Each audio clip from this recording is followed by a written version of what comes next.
Baik, terima kasih dan sebelumnya mohon izin yang terhormat Pak Taufan Abiuna, SPD MPD, selaku dosen mata kuliah Pendidikan Pancasila, dan yang saya banggakan rekan-rekan mahasiswa Pendidikan Ekonomi kelas B. Assalamualaikum warahmatullahi wabarakatuh. Selamat pagi, salam sejahtera bagi kita semua. Om Swastiastu, Namo Buddhaya, salam kebajikan. Alhamdulillahirrabbilalamin, wabihi nasta'in wa ala umuri dunya waddin. Wassalatu wassalamu ala asyrafil anbiya'i wal mursalin wa ala alihi wa sahbihi ajmain, amma ba'd. Segala puji marilah kita panjatkan kehadirat Allah Subhanahu wa taala, karena atas berkat dan rahmatnya kita dapat berkumpul walaupun masih dalam tatap maya. Nah, tak lupa juga selawat serta salam kita curah limpahkan kepada junjungan kita Nabi besar Muhammad Sallallahu Alaihi Wasallam. Sebelumnya mohon izin saya memperkenalkan terlebih dahulu. Nama saya Muhammad Abdul Jabar.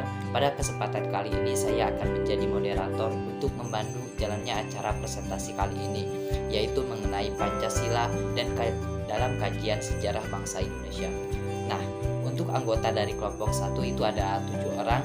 Yang pertama itu ada Gia Awaliyah dengan NPM 212165019. Yang kedua ada Lia Samrotul Aliyah dengan NPM 212165024. Yang selanjutnya ada Rian Hidayah dengan NPM 212165021. Selanjutnya ada Hasyati Lampitama Radia dengan NPM 212165051. Selanjutnya ada Pani Agista Mahalia dengan NPM 212165057. Lalu ada Neng Silvia dengan NPM 212165506. Dan saya sendiri Muhammad Abdul Jabar dengan NPM 212165023. Nah, untuk mempersingkat waktu, langsung saja ke penyampaian materi. Yang pertama itu akan disampaikan oleh Gia Awaliyah dan Lia Samrotul Aliyah dengan judul Pancasila Pra Kemerdekaan. Kepadanya dipersilakan. Nah, langsung saja ke yang pertama, yaitu Pancasila Pra Kemerdekaan. Secara historis, tentang Pancasila itu dapat kita telusuri dari mulai masa kerajaan di Nusantara. Kita tahu bersama bahwa sebelum negara bangsa Indonesia merdeka, berdiri sebagai sebuah negara modern, bangsa Indonesia dibangun oleh runtuhan dari kerajaan-kerajaan Nusantara. Nah, di masa kerajaan Nusantara ini, nilai-nilai Pancasila ternyata telah muncul dan telah menjadi dasar kehidupan pada masa kerajaan di waktu itu. Nah, dari sanalah kita bisa menelusuri bagaimana nilai-nilai Pancasila ternyata sudah ada, sudah hidup pada masa kerajaan-kerajaan Nusantara, yang mana terdapat nilai ketuhanan, nilai kemanusiaan, nilai persatuan, nilai kerakyatan, dan nilai keadilan. Nah, langsung saja ke kerajaan pertama, yaitu Kerajaan Kutai. Nah, seperti yang kita ketahui, Kerajaan Kutai ini adalah kerajaan pertama yang berdiri di Indonesia, yang mana Kerajaan Kutai ini merupakan kerajaan yang bercorak agama Hindu.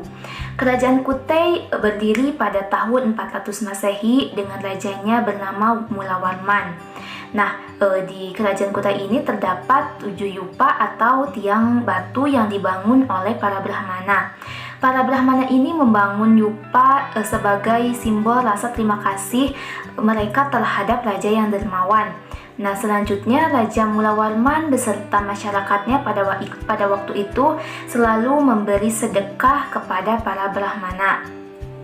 Nah, hal inilah yang menjadi bukti bahwa nilai-nilai Pancasila, nilai sosial dan nilai ketuhanan sudah ada sejak masa Kerajaan Kutai. Adapun nilai-nilai Pancasila di Kerajaan Kutai ini, yang pertama ada nilai ketuhanan, di mana masyarakat Kerajaan Kutai ini memeluk agama Hindu.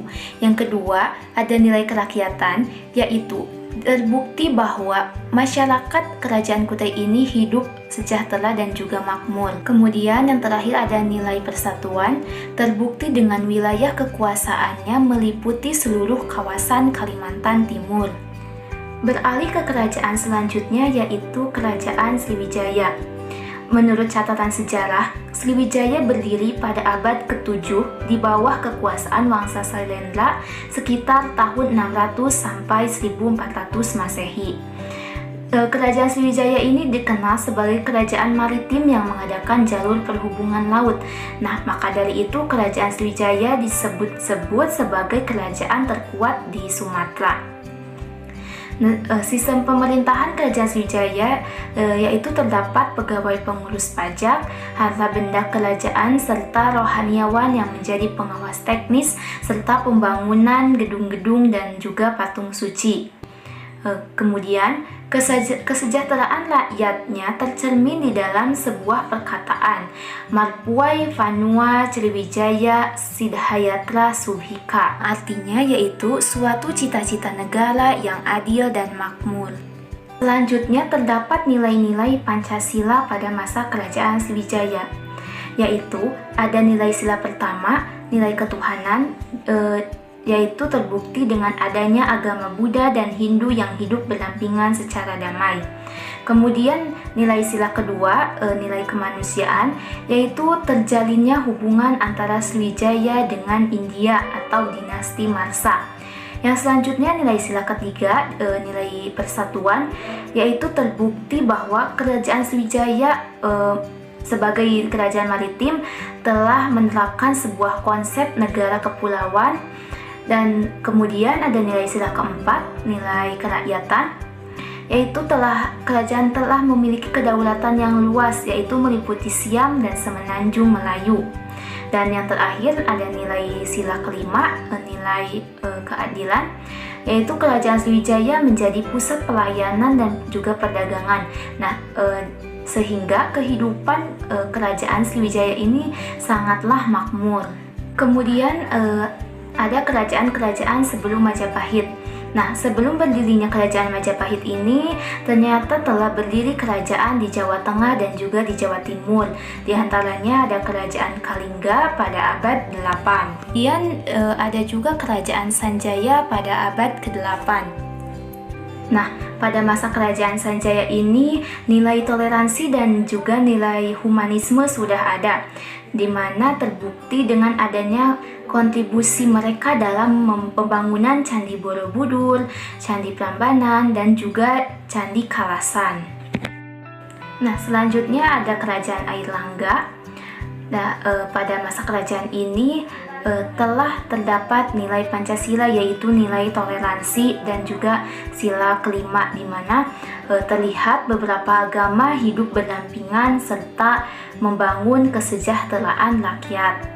Nah, beralih ke kerajaan selanjutnya, yaitu kerajaan Majapahit. Menurut catatan sejarah, kerajaan Majapahit berdiri pada tahun 1293.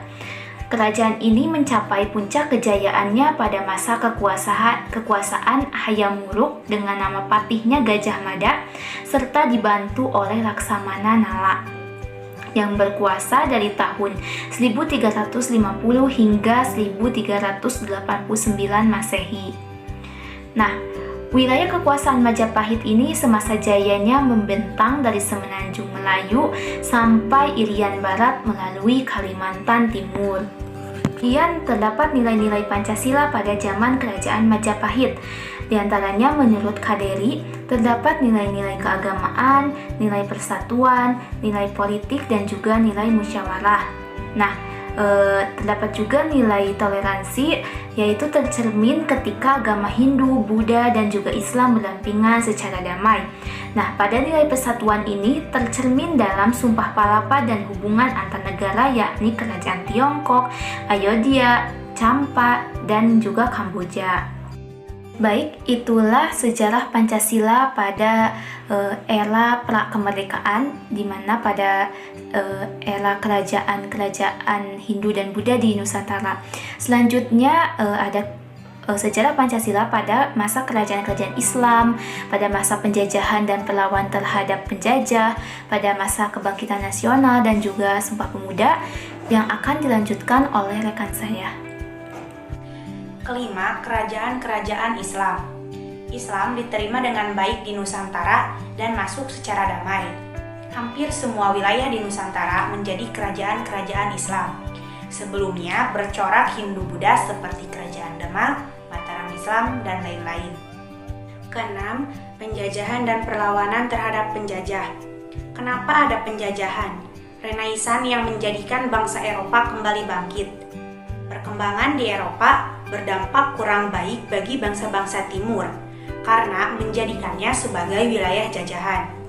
Ekspansi bangsa Eropa ke timur dikenal juga dengan istilah 3G, Gold, Glory, Gospel. Bangsa Eropa menjelajahi dunia, termasuk Portugis, pertama kali mendarat pada tahun 1511 Masehi. Kemudian disusul Spanyol dan Belanda. Setelah runtuhnya kerajaan Majapahit, maka secara bersamaan berkembanglah kerajaan Islam seperti Demak, Mataram Islam, dan mulailah berdatangan orang Eropa seperti Portugis, Spanyol yang ingin menguasai rempah-rempah.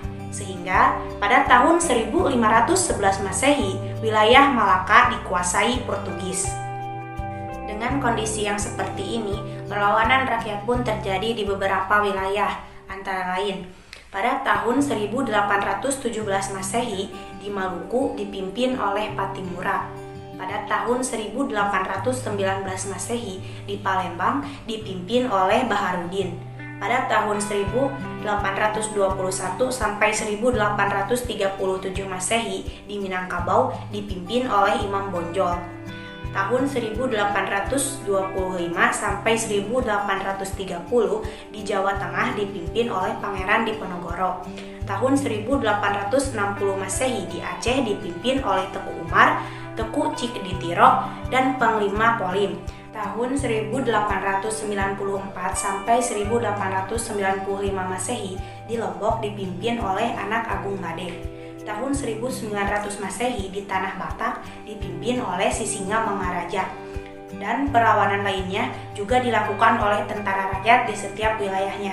Perlawanan rakyat tersebut dilakukan untuk melawan penindasan dari bangsa Belanda.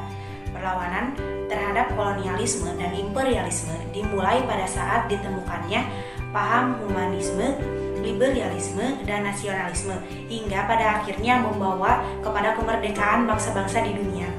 7. Kebangkitan nasional. Kebangkitan nasional merupakan salah satu fase sejarah penting bagi kelahiran negara Indonesia. Rasa persatuan mulai muncul karena tokoh-tokoh terpelajar mulai membentuk organisasi-organisasi pergerakan nasional. Setiap organisasi tersebut memiliki dasar, yaitu ideologi Pancasila. Secara umum, ideologi yang ada pada masa ini dibedakan menjadi dua, yaitu ideologi kebangsaan dan Islam. Yang melatar belakangi perbedaan ideologi, yaitu disebabkan oleh latar belakang pendidikan. Yang sekolah di sekolah umum cenderung menganut paham liberal, sedangkan yang di pesantren menganut ideologi Islam. Pada tahun 1908, lahirlah suatu pergerakan kebangkitan nasional yang dipimpin oleh Wahidin Sudirohusodo yang merupakan awal pergerakan nasional untuk mewujudkan satu bangsa yang merdeka. Kedelapan, Sumpah Pemuda. Terbentuknya partai-partai serta ormas-ormas pada pergerakan nasional menjadikan kesadaran berbangsa dan bernegara untuk bersatu. Perjuangan rintisan kesatuan nasional kemudian diikuti dengan Sumpah Pemuda pada 28 Oktober 1928 yang isinya bahwa pemuda Indonesia sepakat untuk satu bahasa, satu bangsa, dan satu tanah air Indonesia. Baik, terima kasih kepada Gia Waliyah dan Lia Samuratul Aliyah atas penyampaian materinya mengenai Pancasila Prakemerdekaan. Nah, jadi dapat kita simpulkan gitu bahwa nilai-nilai Pancasila itu lahir dan ada bukan hanya pada saat zaman-zaman perjuangan kemerdekaan atau zaman-zaman penjajahan gitu, melainkan zaman-zaman kerajaan-kerajaan pula sudah ada atau sudah muncul nilai-nilai Pancasila seperti nilai ketuhanan, nilai kerakyatan, dan nilai lain sebagainya. Oke, selanjutnya yaitu penyampaian materi mengenai periode perumusan dan pengesahan Pancasila yang akan disampaikan oleh Hasyati Lampitama Rediah, Rian Hidayah, dan saya sendiri Muhammad Abdul Jabbar. Untuk waktu dan tempatnya saya persilahkan. Baik, di sini saya akan menjelaskan mengenai periode perumusan Pancasila dalam penjajahan Jepang. Pada tanggal 29 April 1945, bertepatan dengan hari ulang tahun Kaisar Jepang.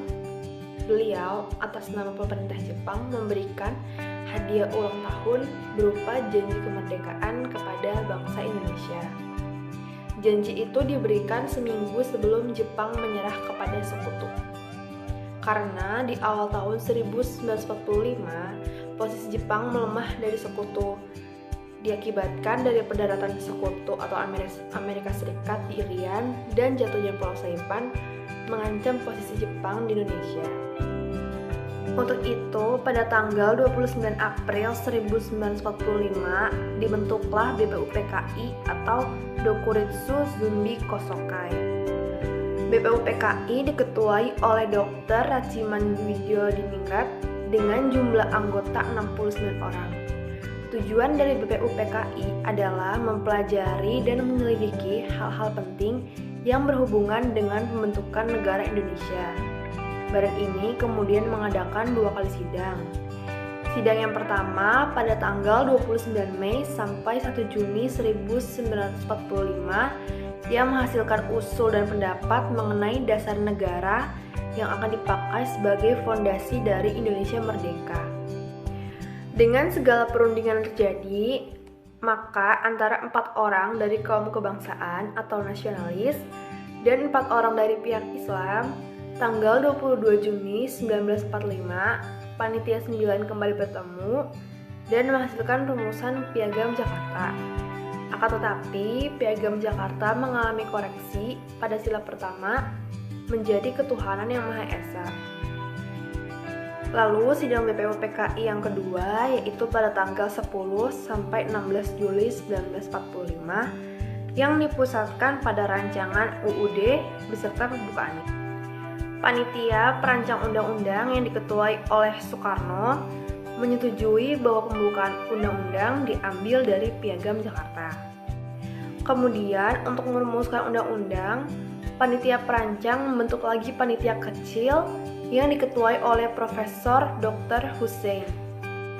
Akhirnya pada tanggal 14 Juli 1945, Soekarno melaporkan hasil kerja panitia perancang, yaitu Pernyataan Indonesia Merdeka, Pembukaan Undang-Undang, dan Batang Tubuh Undang-Undang Dasar. Akhirnya, sidang BPUPKI menerima hasil kerja panitia itu. Setelahnya, BPUPKI dibubarkan pada tanggal 7 Agustus 1945 dan dibentuklah PPKI atau Panitia Persiapan Kemerdekaan Indonesia sesuai dengan tuntutan keadaan saat itu.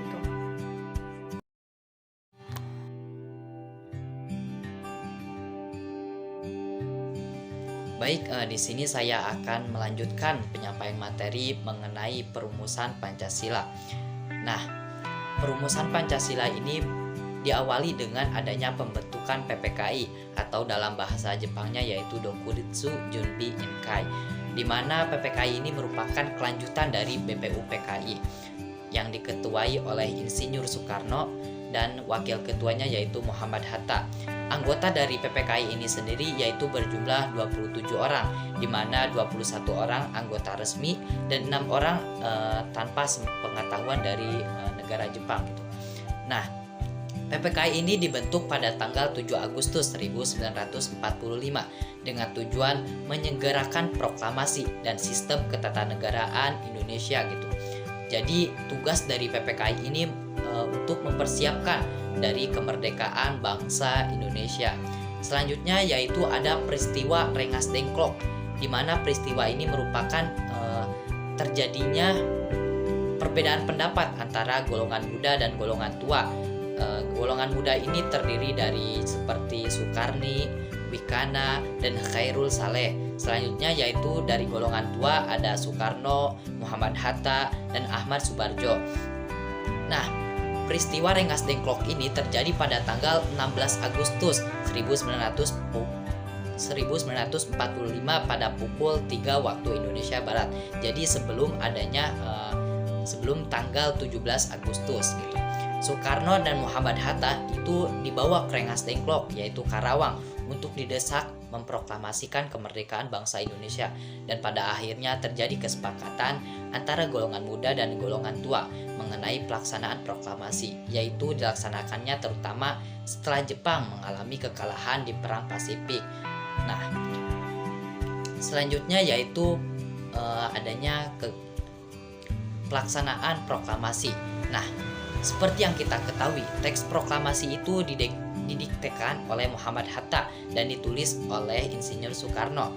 Oleh karena teks proklamasi ditulis oleh dua tokoh proklamator yang ternama di Indonesia gitu, maka disebut dengan Dwi Tunggal. Nah, pada tanggal 17 Agustus 1945, hari Jumat di Pegangsaan Timur nomor 56 Jakarta Pusat gitu, jam 10 pagi waktu Indonesia Barat, Insinyur Soekarno dan didampingi oleh Muhammad Hatta, teks proklamasi dibacakan dengan hikmat yang menandakan bahwa bangsa Indonesia telah memerdekakan bangsanya dengan anugerah Tuhan Yang Maha Esa dan perjuangan bangsa Indonesia. Nah, perlu digarisbawahi bahwa kemerdekaan bangsa Indonesia itu bukan dari pemberian Jepang, bahwa kemerdekaan bangsa Indonesia itu perjuangan dari bangsa Indonesia. Nah, seperti yang tertulis gitu dalam buku Pancasila yang teman-teman dapatkan, bahwa kemerdekaan pada prinsipnya memiliki pengertian secara politik dan hukum. Secara politik berarti berakhirnya kekuasaan kolonial, dan secara hukum berarti berlakunya hukum nasional dan tidak berlakunya lagi hukum kolonial. Jadi kemerdekaan itu pada dasarnya sudah menjadi hak bagi bangsa Indonesia untuk memerdekakan bangsanya, karena setiap bangsa memiliki hak dan tanggung jawabnya masing-masing gitu. Dan bangsa Indonesia juga harus memiliki hukum-hukum nasionalnya sendiri, seperti dasar negara yaitu Pancasila dan UUD 1945. Mungkin cukup sekian penyampaian materi dari saya dan akan dilanjutkan oleh rekan saya yaitu Rian. Kepadanya saya persilahkan. 4. Sidang PPKI tanggal 18 Agustus 1945. Keputusan-keputusan dalam sidang. Mengesahkan Undang-Undang Dasar 1945. B. Memilih presiden dan wakil presiden. C. Membentuk komite nasional. 5. Sidang PPKI 2 tanggal 19 Agustus 1945. Keputusan-keputusan dalam sidang itu: A. Menetapkan wilayah Indonesia menjadi 8 provinsi dan menunjuk gubernur masing-masing provinsi. B. Menetapkan 12 departemen dengan menteri-menterinya. C. Membentuk komite nasional di setiap provinsinya. Sidang PPKI ketiga tanggal 22 Agustus 1945. Keputusan-keputusan dalam sidang: A. Membentuk Komite Nasional Pusat. B. Membentuk Partai Nasional Indonesia atau disingkat PNI. C. Membentuk Badan Keamanan Rakyat. 7. Pembubaran PKI. PPKI resmi dibubarkan pada tanggal 29 Agustus 1945 bersama dengan dilantiknya Komite Nasional Indonesia Pusat dan Provinsi dengan alasan tugas dari PPKI sudah selesai. Oke, terima kasih kepada Hasyati Lampitama Rendia dan Rian Hidayah yang telah menyampaikan materinya.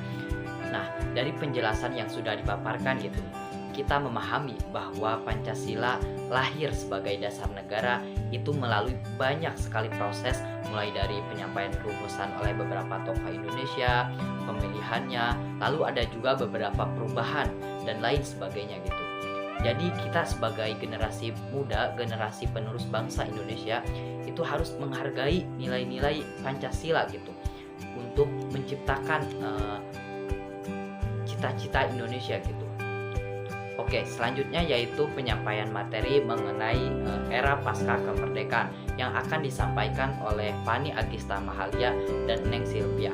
Kepadanya saya persilahkan. Era pasca kemerdekaan. Indonesia terprovokasi oleh Belanda yang menyatakan bahwa proklamasi merupakan bagian dari Jepang dan Indonesia belum merdeka serta belum diakui oleh bangsa-bangsa lain sebelum bangsa Indonesia beraliran liberal. Indonesia terpecah belah menjadi Republik Indonesia Serikat, akan tetapi Indonesia tidak setuju dan kembali lagi ke bentuk Negara Kesatuan Republik Indonesia serta berlangsungnya UUD 1950. Dalam Konstitusi RIS yang berlaku mulai tanggal 29 Desember 1949 sampai 17 Agustus 1950, versi Pancasila ketika itu adalah 1. Ketuhanan Yang Maha Esa, 2. Kemanusiaan, 3. Kebangsaan, 4. Kerakyatan, 5. Keadilan sosial. Sedangkan dalam UUD 1950 yang berlaku mulai tanggal 17 Agustus 1950 sampai 5 Juli 1959, naskah Pancasila yang tercantum dalam Konstitusi RIS yaitu 1. Ketuhanan Yang Maha Esa, 2. Kemanusiaan, 3. Kebangsaan, 4. Kerakyatan, 5. Keadilan sosial. Kemudian undang-undang yang masih bersifat sementara harus diganti dengan undang-undang yang baru dan diupayakan melalui pemilu. Nah, pemilu ini bertujuan untuk memilih anggota legislatif dan konstituante. Konstituante mulai berlaku pada bulan November tahun 1956 sampai 5 Juli 1959 yang memiliki tugas untuk membuat undang-undang yang baru. Akan tetapi konstituante mengalami kegagalan dalam membuat UUD yang baru dan berakhir dengan dekret Presiden 5 Juli 1959. Pancasila yang berlaku saat ini adalah yang termuat dalam pembukaan UUD 1945 yang pada saat rancangan pembukaan Hukum Dasar Negara Indonesia dengan Piagam Jakarta atau Jakarta Charter sebagai persetujuan para tokoh. Indonesia mengalami era yang sangat bersejarah pasca dekret Presiden 1950 yaitu 1. Orde Lama. Pada era ini, kelompok yang kecewa dengan kebijakan pemerintah mencoba melakukan makar, BITI, PRII, dan berpesta. Dalam pemerintahan, kabinet jatuh bangun akibat dari adanya polarisasi kepentingan politik yang sangat tajam. Karena kondisi yang demikian, maka Presiden Soekarno mengeluarkan dekret Presiden untuk kembali lagi ke UUD 1945. Terdapat beberapa pelanggaran terhadap UUD 1945, seperti tidak berjalannya Pancasila dan puncaknya terjadi gerakan 30 September 1965. Yang kedua yaitu era Orde Baru, 11 Maret 1966 sampai 21 Mei 1998. Munculnya Orde Baru ditandai dengan terjadinya berbagai aksi yang dilakukan oleh beberapa elemen masyarakat yang timbul di mana-mana. Semua aksi tersebut menuntut 1.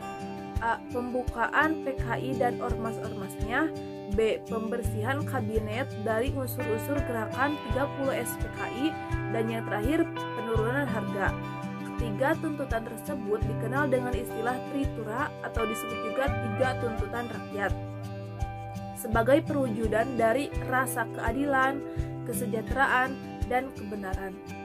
Karena kuatnya aksi dan tuntutan masyarakat menyebabkan Presiden Soekarno tidak mampu lagi menguasai negara, sehingga ia mengeluarkan surat perintah pada tanggal 11 Maret 1966 yang memberikan kekuasaan penuh kepada Panglima Angkatan Darat yang ketika itu dijabat oleh Letnan Jenderal Soeharto.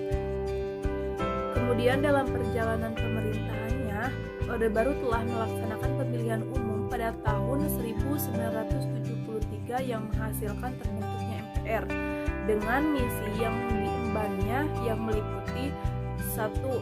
Melanjutkan pembangunan 5 tahun dan menyusun serta melaksanakan rencana 5 tahun kedua sebagai garis besar haluan negara atau disebut juga GBHN. Kedua yaitu membina kehidupan masyarakat agar sesuai dengan demokrasi Pancasila. Yang ketiga yaitu melaksanakan politik luar negeri yang bebas dan aktif dengan orientasi pada kepentingan nasional.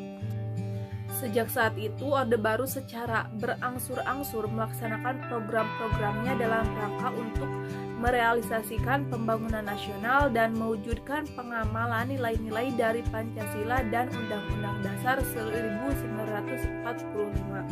Yang ketiga yaitu era reformasi.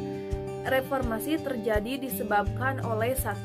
Krisis moneter dan yang kedua krisis ekonomi, yang ketiga yaitu krisis politik. Masa reformasi mengandung makna sebagai suatu gerakan untuk menata ulang atau menata kembali nilai-nilai yang menyimpang untuk terbentuknya nilai-nilai ideal yang dicita-citakan oleh rakyat. Ekonomi rakyat menjadi semakin terpuruk.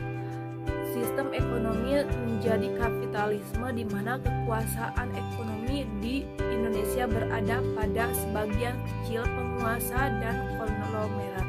Pada tanggal 21 Mei 1998, Presiden Soeharto mengundurkan diri dan digantikan oleh Wakil Presiden yaitu B.J. Habibie yang diikuti dengan pembentukan Kabinet Reformasi Pembangunan.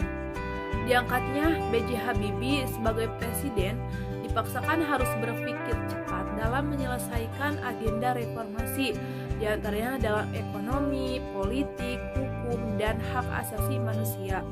A. Reformasi ekonomi. Reformasi ekonomi ini mempunyai 3 tujuan utama. Yang ke-1 yaitu merestrukturisasi dan memperkuat sektor keuangan dan perbankan. Kedua, memperkuat basic sektor real ekonomi, dan yang terakhir yaitu menyediakan jaringan pengamanan sosial. Selanjutnya yaitu reformasi politik. Presiden dan pimpinan DPR menyepakati 3 masalah utama dalam politik, yaitu 1. Menyelenggarakan sidang istimewa MPR, yang kedua menyelenggarakan pemilihan umum pada pertengahan tahun 1999 bukan tahun 2002 sebagaimana tercantum di dalam garis-garis besar haluan negara. Yang ketiga yaitu menyelenggarakan sidang umum MPR yang baru dipilih dan memilih presiden dan wakil presiden yang akan menjabat pada tanggal 1 Januari tahun 2000. Selanjutnya yaitu reformasi hukum, yaitu reformasi sistem perundang-undangan khususnya yang berhubungan dengan hak asasi manusia. Dan yang terakhir yaitu hak asasi manusia.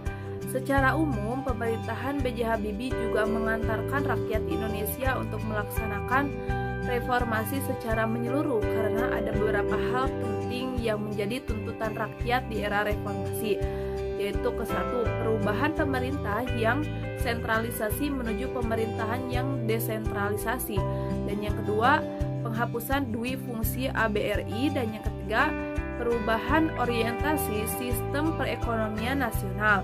Yang keempat, perubahan sistem kepartaian. Kelima yaitu desakralisasi Undang-Undang Dasar tahun 1945, dan yang terakhir yaitu kebijaksanaan yang parsipatoris. Mungkin cukup sekian dari saya. Baik, terima kasih kepada Pani Agista Mahalia dan Neng Silvia atas penyampaian materinya. Nah, dari beberapa penyampaian materi yang sudah dijelaskan gitu, dapat kita tarik kesimpulannya gitu, bahwa Pancasila itu kan terdiri atas 5 sila yang mengandung nilai-nilai di dalamnya.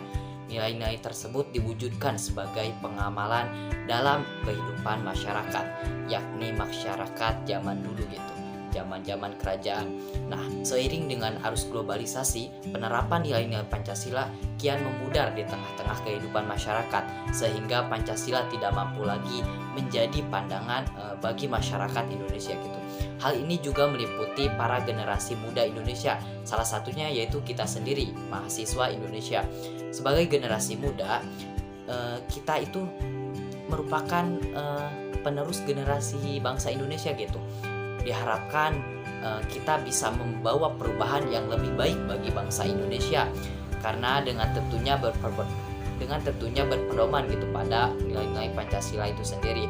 Nah, oleh karena itu, kita generasi muda disarankan untuk lebih meningkatkan kesadaran akan menerapkan nilai-nilai Pancasila agar sikap yang kita lakukan dapat sesuai dengan tujuan cita-cita bangsa Indonesia dengan menanamkan jiwa Pancasila dan senantiasa menjadi pemuda-pemuda yang berguna bagi bangsa dan negara Indonesia. Baik, mungkin cukup sekian penyampaian materi dari kami kelompok 1. Mohon maaf jika ada perkataan ataupun gerak-gerik tubuh kami yang kurang mengenakan. Terima kasih atas perhatiannya. Wassalamualaikum warahmatullahi wabarakatuh.